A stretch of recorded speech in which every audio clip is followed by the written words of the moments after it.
morning. This is Suraj Kumar. Welcome to my YouTube channel Learning with Suraj Sir. Dear friends, आज के video में मैं आपको बताऊंगा डायरेक्ट एंड इनडायरेक्ट स्पीच में असर्टिव सेंटेंस के थर्ड रूल के बारे में। आज मैं आपको बताऊंगा कि असर्टिव सेंटेंस का डायरेक्ट एंड इनडायरेक्ट स्पीच में जो असर्टिव सेंटेंस है, असर्टिव सेंटेंस का थर्ड रूल क्या है। तो आइए डियर स्टूडेंट, बिना देरी किए हुए आज का जो टॉपिक है, आज का टॉपिक हम स्टार्ट करते हैं। डियर स्टूडेंट, जैसा कि मैंने बताया, आज हम जानेंगे डायरेक्ट एंड इनडायरेक्ट स्पीच में असर्टिव सेंटेंस के थर्ड रूल के बारे में। तो डियर स्टूडेंट, रूल क्या कहता है, ध्यान दीजिएगा। रूल है यदि रिपोर्टिंग वर्ब पास्ट टेंस में हो और रिपोर्टेड स्पीच में मॉडल ऑक्सिलरी वर्ब के रूप में आए, तो ऐसे कंडीशन में जब हम डायरेक्ट से इनडायरेक्ट स्पीच में बदलते हैं, इसमें निम्नलिखित परिवर्तन करते हैं। तो मैं फिर से रिपीट करता हूँ, ध्यान दीजिएगा। ये जो रूल है, this rule is very very important for you. Rule क्या कह रहा है स्टूडेंट, यदि रिपोर्टिंग वर्ब पास्ट टेंस में है और रिपोर्टेड स्पीच में अगर मॉडल ऑक्सिलरी वर्ब आता है, तो स्टूडेंट डायरेक्ट से इनडायरेक्ट स्पीच में बदलते समय इसमें निम्नलिखित परिवर्तन करते हैं। क्या निम्नलिखित परिवर्तन करते हैं, ध्यान दीजिएगा। स्टूडेंट, अगर हम डायरेक्ट से इनडायरेक्ट स्पीच में जब बदलते हैं और रिपोर्टेड स्पीच में ऑक्सिलरी वर्ब के रूप में अगर कैन आता है, ध्यान दीजिएगा स्टूडेंट, ये रूल बहुत ही ज्यादा इंपॉर्टेंट है। कह रहा रूल कि यदि रिपोर्टिंग वर्ब पास्ट टेंस में हो और रिपोर्टेड स्पीच में जो मॉडल ऑक्सिलरी वर्ब के रूप में आते हैं, तो डायरेक्ट से इनडायरेक्ट स्पीच में बदलते समय निम्नलिखित परिवर्तन करते हैं। वो परिवर्तन क्या होता है, ध्यान दीजिएगा कि रिपोर्टेड स्पीच, मैं फिर से बताता हूँ, जो रिपोर्टेड स्पीच होता है डबल इन्वर्टेड कामाज के अंदर वाले भाग को हम रिपोर्टेड स्पीच कहते हैं। तो अगर डायरेक्ट स्पीच में, रिपोर्टेड स्पीच में ऑक्सिलरी वर्ब के रूप में कैन आए, तो इसको जब हम डायरेक्ट से इनडायरेक्ट स्पीच में बदलते हैं, तो कैन का रेस्टेंट क्या हो जाता है, कुड हो जाता है। ध्यान दीजिएगा, अगर रिपोर्टेड स्पीच में कैन आता है तो डायरेक्ट से इनडायरेक्ट स्पीच में बदलते समय कैन का कुड हो जाता है। फिर से अगर रिपोर्टेड स्पीच में आता है ऑक्सिलरी वर्ब के रूप में, मॉडल के रूप में, तो डायरेक्ट से इनडायरेक्ट स्पीच में जब बदलते हैं मे का माइट हो जाता है। फिर ध्यान दीजिएगा, अगर रिपोर्टिंग वर्ब पास्ट टेंस में है और रिपोर्टेड स्पीच में शैल आता है, तो डायरेक्ट से इनडायरेक्ट स्पीच में बदलते समय शुड हो जाता है। फिर अगर विल आता है ऑक्सिलरी वर्ब के रूप में, तो विल का क्या हो जाता है, इनडायरेक्ट स्पीच में कुड हो जाता है। एक बार मैं फिर से रिपीट करता हूँ, यदि रिपोर्टिंग वर्ब पास्ट टेंस में है और रिपोर्टेड स्पीच में कैन आता है, तो कैन का कुड हो जाता है। मे आता है तो मे का माइट हो जाता है। शैल आए और शैल का डायरेक्ट से इनडायरेक्ट स्पीच में बदलते समय शैल का शुड हो जाता है। और अगर विल आता है तो विल का डायरेक्ट से इनडायरेक्ट स्पीच में बदलते समय उड हो जाता है। अब ध्यान दीजिएगा, अगर डायरेक्ट स्पीच में, अगर रिपोर्टेड स्पीच में अगर कुड आए, माइट आए, शुड आए, उड आए, मस्ट आए और आट टू आए। ध्यान दीजिए, अगर रिपोर्टेड स्पीच में कुड, माइट, शुड, उड, मस्ट, आट टू आता है, तो ऐसे कंडीशन में डायरेक्ट से इनडायरेक्ट स्पीच में बदलते समय इनके मॉडल में हम कोई भी चेंज नहीं करते हैं। मतलब कुड का हम कैन नहीं करेंगे, माइट का मे नहीं करेंगे, शुड का शैल नहीं करेंगे, विल का उड का विल नहीं करेंगे, मस्ट का हम मस्ट नहीं करेंगे। मस्ट तो ऑलरेडी रहेगा कि मस्ट में कोई चेंज नहीं होता है, और आट टू में आट टू ही रहेगा। ध्यान दीजिएगा कि कुड का कुड ही करेंगे, कैन नहीं करेंगे, माइट का मे नहीं करेंगे, शुड का शैल नहीं करेंगे और उड का विल नहीं करेंगे। क्यों, कुड का कुड ही होगा, इसमें कोई चेंज नहीं करेंगे, कोई परिवर्तन नहीं करेंगे।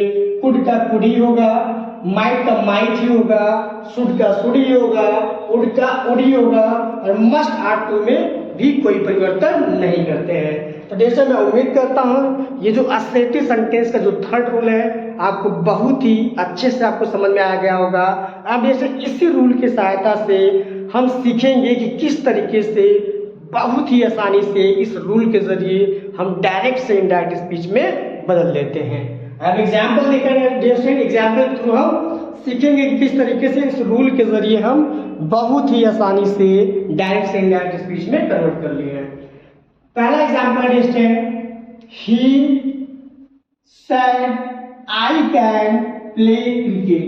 he said I can play cricket। उसने कहा मैं क्रिकेट खेल सकता हूँ। उसने कहा मैं क्रिकेट खेल सकता हूँ। अब इसको हम किस तरीके से डायरेक्ट से इनडायरेक्ट स्पीच में कन्वर्ट करेंगे इस रूल के जरिए। ध्यान दीजिए, जब हम डायरेक्ट से इनडायरेक्ट स्पीच में कन्वर्ट करते हैं, रिपोर्टिंग वर्ब का जो सब्जेक्ट है, फर्स्ट ऑफ ऑल हम रिपोर्टिंग वर्ब का सब्जेक्ट लिखेंगे। सब्जेक्ट क्या है, ही है तो हम ही लिखेंगे। सैड आ रहा है, अगर सैड के बाद टू आता, अगर कोई ऑब्जेक्ट आता है सैड को हम टोल्ड में कन्वर्ट करते हैं, लेकिन सैड के बाद कोई ऑब्जेक्ट नहीं है तो हम सैड का ही प्रयोग करेंगे। ही सैड, जैसा कि आपको पता है असर्टिव सेंटेंस में डायरेक्ट से इनडायरेक्ट स्पीच में बदलते समय कॉमा और डबल इन्वर्टेड कॉमा को हटाते समय दैट कनेक्शन का प्रयोग करते हैं। क्या लिखेंगे, दैट। He sad that. आप ध्यान दीजिएगा, आई फर्स्ट पर्सन है। मैं रूल एक बताया था, ट्रिक बताया था रेस्टेंट 1 2 3 अपन SON। इट मीन्स अगर सब्जेक्ट के रूप में रेस्टेंट अगर रिपोर्टेड स्पीच के सब्जेक्ट के रूप में अगर फर्स्ट पर्सन आता है तो फर्स्ट पर्सन को रिपोर्टिंग वर्ब के सब्जेक्ट के अनुसार चेंज करते हैं। अगर रेस्टेंट सब्जेक्ट के रूप में सेकेंड पर्सन आता है तो सेकेंड पर्सन को रिपोर्टिंग जो वर्ब है उसके ऑब्जेक्ट के अनुसार चेंज करते हैं, और थर्ड पर्सन को कोई भी चेंज नहीं करते हैं, थर्ड पर्सन नो चेंज। तो आई थिंक आपको समझ में आया होगा। अगर आपको नहीं समझ में आया है तो डिस्क्रिप्शन बॉक्स में understand how to change person in direct speech मैं आपको प्रोवाइड करा दूंगा। वो जो लिंक है, लिंक को आप क्लिक करके देख लीजिएगा कि किस तरीके से पर्सन को हम चेंज करते हैं डायरेक्ट से इनडायरेक्ट स्पीच में। तो जैसे I first person according to subject, subject क्या आपका ही है, क्या लिखेंगे, ही। क्या लिखेंगे, ही। अब ध्यान दीजिएगा डिस्टेंस, कैन आया है। कैन जो होता है डिस्टेंस क्या आपका मॉडल ऑक्सिलरी होता है, और रूल हमने ये बताया कि यदि रिपोर्टिंग वर्ब पास्ट टेंस में हो और रिपोर्टेड स्पीच में अगर आपका कोई मॉडल ऑक्सिलरी आता है, जैसे कैन, कुड, कैन का अगर कैन आता है तो डायरेक्ट से इनडायरेक्ट स्पीच में बदलते समय कैन का कुड करते हैं। अगर मे आता है तो मे का डायरेक्ट से इनडायरेक्ट स्पीच में बदलते समय माइट करते हैं। अगर सैल आता है तो डायरेक्ट से इनडायरेक्ट स्पीच में बदलते समय शुड करते हैं। अगर विल आता है तो विल का हम वुड करते हैं। फिर ये भी ध्यान देना आपको कि अगर रिपोर्टेड स्पीच में अगर कुड आए, माइट आए, शुड आए, वुड आए, मस्ट आए, आट टू आए, तो डायरेक्ट से इनडायरेक्ट स्पीच में बदलते समय इन मॉडल में हम कोई भी चेंज नहीं करते हैं। तो कैन आ रहा है, I can play cricket, can आ रहा है तो कैन का क्या होता है, कुड होता है। क्या लिखेंगे, could. Could, he could play cricket, play cricket. He said that he could play cricket। अगला एग्जाम्पल देखिए स्टूडेंट, अगला एग्जाम्पल है the teacher said it may rain। अध्यापक ने कहा वर्षा हो सकती है। अध्यापक ने कहा वर्षा हो सकती है। अब इसका देखिएगा, हम इनडायरेक्ट स्पीच बनाते हैं। इनडायरेक्ट स्पीच बनाने के लिए जो रिपोर्टिंग वर्ब का सब्जेक्ट है हम इसको पहले लिखेंगे द टीचर। साइड के बाद अगर कोई ऑब्जेक्ट आता है तो टोल्ड में बदलते हैं, लेकिन साइड के बाद कोई ऑब्जेक्ट नहीं आया है, क्या लिखेंगे, सैड। The teacher sad. अब कॉमा और डबल इन्वर्टेड कॉमास को हटाने के लिए डैट कंजंक्शन का प्रयोग करते हैं। क्या लिखेंगे, that. The teacher sad that. अब जैसे इट आ रहा है जो कि इट में हम कोई चेंज नहीं करते हैं, तो इट का हम इट ही लिखेंगे, इट। अब जैसे ध्यान दीजिएगा, रिपोर्टिंग वर्ब पास्ट टेंस में है और रिपोर्टेड स्पीच में आया है, तो जब इसको डायरेक्ट से इनडायरेक्ट स्पीच में कन्वर्ट करेंगे, बदलेंगे, तो मे का क्या हो जाएगा, माइट हो जाएगा। क्या लिखेंगे, might, it might rain, it might rain.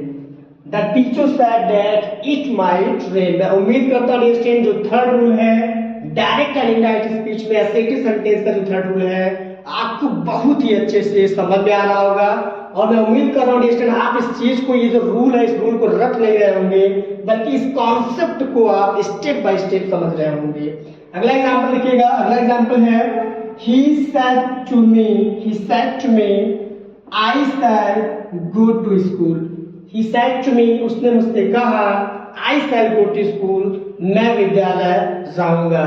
तो इनडायरेक्ट स्पीच में क्या होगा, पहले हम रिपोर्टिंग वर्ब का सब्जेक्ट लिखेंगे जो ही है, ही।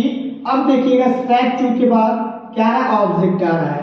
तो अगर ऑब्जेक्ट आता है असर्टिव सेंटेंस में said to के बाद, तो said to को हम किसमें बदलते हैं, told में। क्या लिखेंगे, told, he told me, comma double noted comma को हटाने के लिए हम क्या करते हैं, दैट कंजंक्शन का प्रयोग करते हैं। he told me that, I first person मैंने बताया, अगर फर्स्ट पर्सन आता है तो रिपोर्टिंग वर्ब के सब्जेक्ट के अनुसार चेंज करते हैं। रिपोर्टिंग वर्ब का सब्जेक्ट क्या, ही है। क्या लिखेंगे, ही।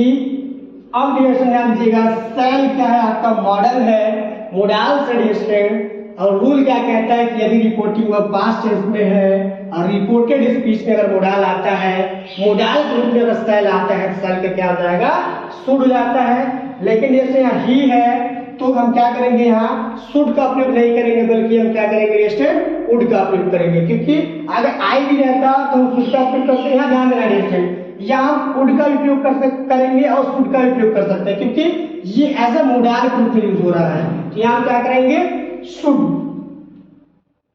का भी कर सकते हैं और वुड का भी कर सकते हैं। जैसे ध्यान दीजिएगा, शुड और वुड दोनों का प्रयोग कर सकते हैं, क्योंकि सेल एज ए मोडाल आ रहा है। अगर ये मोडाल ग्रुप में नहीं होगा स्टूडेंट, तो ऐसे कंडीशन हम क्या करते हैं कि ही के साथ वुड का ही प्रयोग करते हैं। लेकिन ये यहाँ पे आपका सेल आ रहा है, एज ए मोडाल आ रहा है।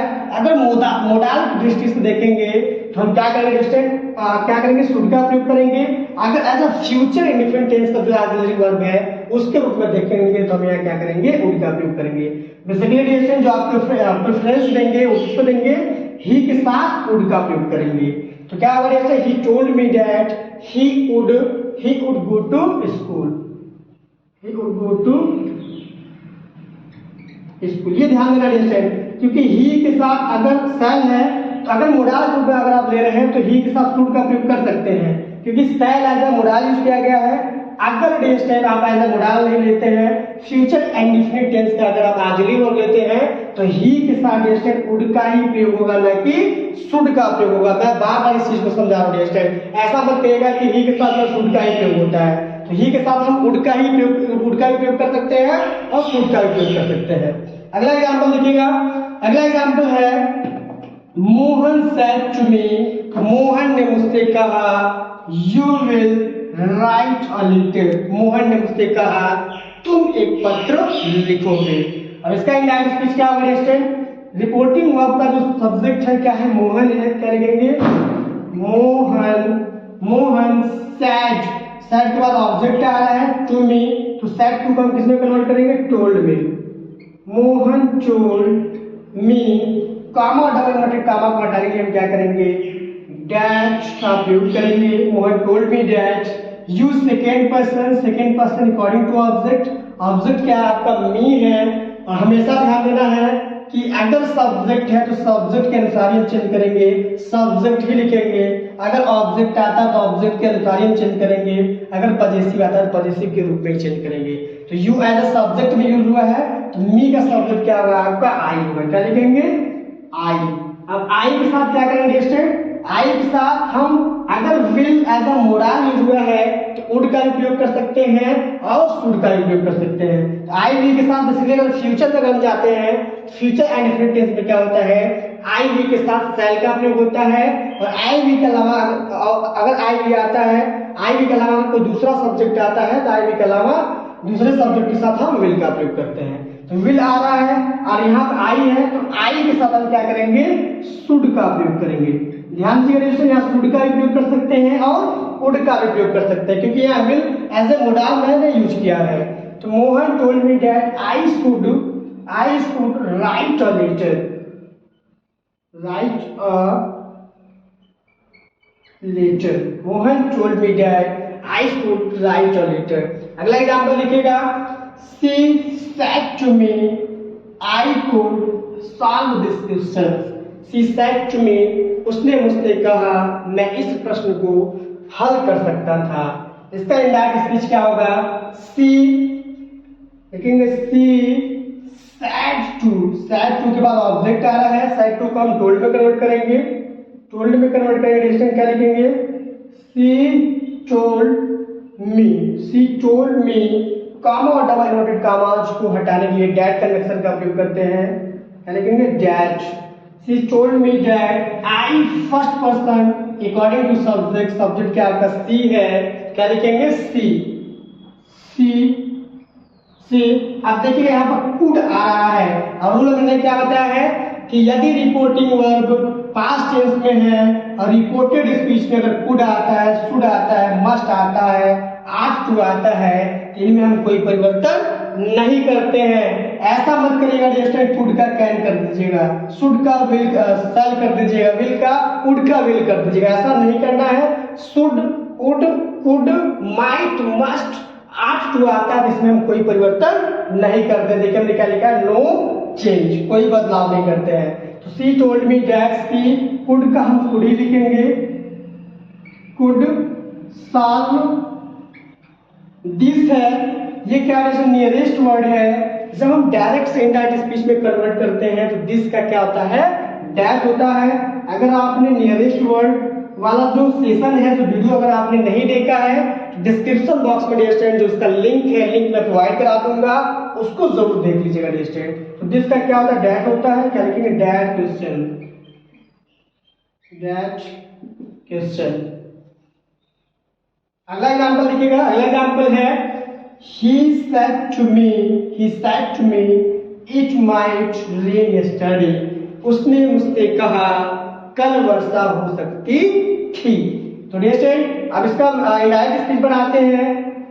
रिपोर्टिंग वर्ब का सब्जेक्ट क्या आपका ही है, क्या लिखेंगे, ही।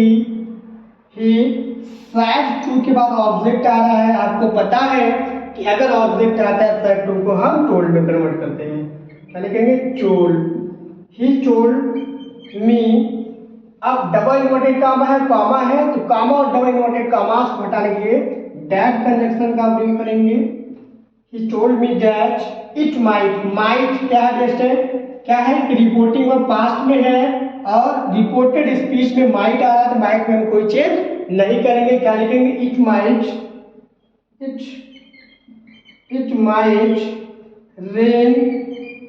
रेन। अब देखिएगा यहाँ क्या आ रहा है, यस्टरडे, क्या आ रहा है, यस्टरडे आ रहा है। जब भी हम डायरेक्ट से इनडायरेक्ट स्पीच में ट्रांसफर करते हैं, बदलते हैं, तो नियरेस्ट जो वर्ड होते हैं उनमें चेंज करते हैं। यस्टरडे क्या हो जाता है, द प्रीवियस डे,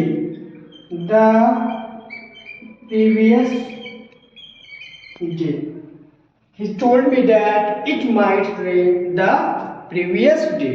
अगला एग्जाम्पल देखिएगा, अगला एग्जाम्पल क्या है, Rakesh said to me you would help me, Rakesh ने मुझसे कहा तुम मेरी मदद करोगे। अब ध्यान दीजिएगा, रिपोर्टिंग वर्ब का सब्जेक्ट राकेश है, तो राकेश लिखेंगे, राकेश सैड टू के बाद ऑब्जेक्ट आ रहा है, सैड टू को हम टोल्ड में कन्वर्ट करेंगे, क्या लिखेंगे, told. Rakesh told me, that conjunction का प्रयोग करेंगे, कॉमा डबल इन्वर्टेड कॉमास को हटाने के लिए। यू सेकेंड पर्सन है, सेकेंड पर्सन को हमेशा रिपोर्टिंग वर्ब की ऑब्जेक्ट के अनुसार चेंज करते हैं। ऑब्जेक्ट मी है, अब मी का सब्जेक्ट क्या होता है, आई होता है, क्या होता है, आई होता है। अब देखिएगा जैसे यहाँ वुड है, वुड क्या है, एज अ मोडाल है, आई वी के साथ, जो कि शैल का प्रयोग होना चाहिए, लेकिन मोडाल में क्या होता है कि अगर वुड आता है, शुड आता है, कुड आता है, माइट आता है, तो ऐसे कंडीशन में there is no change in could, might, should, would, must and ought to. तो आई थिंक आपको समझ में आ रहा होगा कि कभी भी हम इन जो वर्ड है, ये जो ऑक्सिलरी वर्ब है, ये जो मोडाल सेट में हम कोई परिवर्तन नहीं करते हैं। ऐसा नहीं वुड आई है तो आई के साथ हम शुड का प्रयोग कर देंगे। क्या कर देंगे? आई के साथ हम वुड का ही प्रयोग करेंगे। क्या लिखेंगे? Would. I would help me क्या है फर्स्ट पर्सन। आप देखिए मी क्या एज ऑब्जेक्टिव फॉर्म में यूज हुआ है और me first person according to subject. Subject क्या आपका राकेश है। राकेश का ऑब्जेक्ट क्या होगा स्टूडेंट? राकेश का जो प्रोनाउन होगा ही होगा और ही का ऑब्जेक्ट क्या होगा? हिम होगा। क्या लिखेंगे? Him. Rakesh told me that I would help him. देखिए या उड है, उड को हम उड ही लिखेंगे, ये ध्यान देना है आपको, क्योंकि ये जो डिस्टेंस उड है ये एज ए मोडाल यूज हुआ है। आई के साथ ऐसा नहीं किया, आई के साथ हम शुड का प्रयोग कर देंगे। शुड का प्रयोग करना गलत हो जाएगा, क्योंकि उड में हम कोई चेंज नहीं करते हैं, शुड में हम कोई चेंज नहीं करते हैं, कुड में कोई चेंज नहीं करते हैं, माइट में कोई परिवर्तन नहीं होता है। अगला एग्जाम्पल देखिएगा और इस टॉपिक का लास्ट बेस्ट एग्जाम्पल है और इसको ध्यान से देखिएगा और मैं उम्मीद करता हूँ जो भी मैंने कॉन्सेप्ट आज बताया वो आपने रटा नहीं होगा बल्कि स्टेप बाय स्टेप आपने सीखा होगा। आइए देखते हैं लास्ट एग्जाम्पल देखते हैं। लास्ट एग्जाम्पल है he said to them, उसने उनसे कहा you should help the poor, तुम्हें गरीबों की मदद करनी चाहिए। जैसे ये सबको करनी चाहिए, we should help the poor, हम सबका ये क्या है? मोरल एक्टिविटी है, मोरल ड्यूटी है कि हमें हमेशा गरीबों की मदद करनी चाहिए। तो ध्यान दीजिए he said to them, क्या लिखेंगे? ही सैड है, सैड टू आ रहा है, ऑब्जेक्ट आ रहा है, सैड टू का किसमें कन्वर्ट करेंगे? टोल्ड में। क्या लिखेंगे? ही टोल्ड देम। आप देखिएगा कॉमा और डबल इन्वर्टेड कॉमा आ रहा है, कॉमा और डबल इन्वर्टेड कॉमा को हटाने के लिए डैट कन्वेंशन का प्रयोग करते हैं। क्या लिखेंगे? That. He told them that you second person. क्या है? You second person according to object. Object क्या आपका? देम है, देम का सब्जेक्ट क्या होता है? दे होता है। ये ध्यान देना है कि सब्जेक्ट को हमेशा सब्जेक्ट के रूप में चेंज करते हैं, ऑब्जेक्ट को हमेशा ऑब्जेक्ट के रूप में चेंज करते हैं, पॉजेसिव को हमेशा पॉजेसिव के रूप में चेंज करते हैं। तो यू क्या है? Second person according to object. Object them है, देम का सब्जेक्ट क्या आता है? दे होता है। क्या लिखेंगे? दे। शुड जैसे एज ए मोडाल यूज हुआ है, शुड में कोई परिवर्तन नहीं करेगा। ऐसा नहीं कि दे है तो यहाँ उड का प्रयोग कर देंगे। क्या लिखेंगे? Should. They should help the poor. He told them that they should help the poor. Today student मैं उम्मीद करता हूं कि आज का जो मैंने टॉपिक बताया, आज के टॉपिक में मैंने आपको बताया डायरेक्ट एंड इनडायरेक्ट स्पीच में असर्टिव सेंटेंस के थर्ड रूल के बारे में। मैंने बताया किस तरीके से थर्ड रूल के थ्रू स्टूडेंट हम बहुत ही आसानी से डायरेक्ट से इनडायरेक्ट स्पीच में बदल लेते हैं। मैं उम्मीद करता हूँ आज का जो भी मैंने टॉपिक बताया आपको बहुत ही अच्छे से समझ में आया होगा। अब स्टूडेंट अगले वीडियो में मैं आपको बताऊंगा कि what is fourth rule of direct and indirect speech. Direct and indirect speech में जो असर्टिव सेंटेंस है, असर्टिव सेंटेंस का फोर्थ रूल क्या है। तो स्टूडेंट अगर आप फोर्थ रूल देखना चाहते हैं तो हमारा जो, अगर आप चैनल पे नए हैं तो हमारा जो चैनल है student learning with Suraj sir, ये ऐसा प्लेटफॉर्म है, ये ऐसा चैनल है जिससे free of cost English grammar पढ़ाया जाता है और basic to advance English grammar पढ़ाया जाता है। अगर आप ग्रामर में जीरो है स्टूडेंट तो इस चैनल के थ्रू अगर आप जुड़ते हैं तो ग्रामर में स्टूडेंट 0 to हीरो आप बनेंगे। अगर स्टूडेंट अभी तक आपने सब्सक्राइब नहीं किया है और आपके जो भी फ्रेंड्स हैं उन्होंने नहीं सब्सक्राइब किया है तो जल्दी से जल्दी स्टूडेंट उनको बताइए इस चैनल के बारे में, क्योंकि ये जो चैनल है आपके लिए बहुत ही ज़्यादा बेनिफिशियल है। स्टूडेंट हमारे साथ बने रहने के लिए और आपका जो वैल्यूएबल टाइम हमें देने के लिए वेरी वेरी थैंक यू।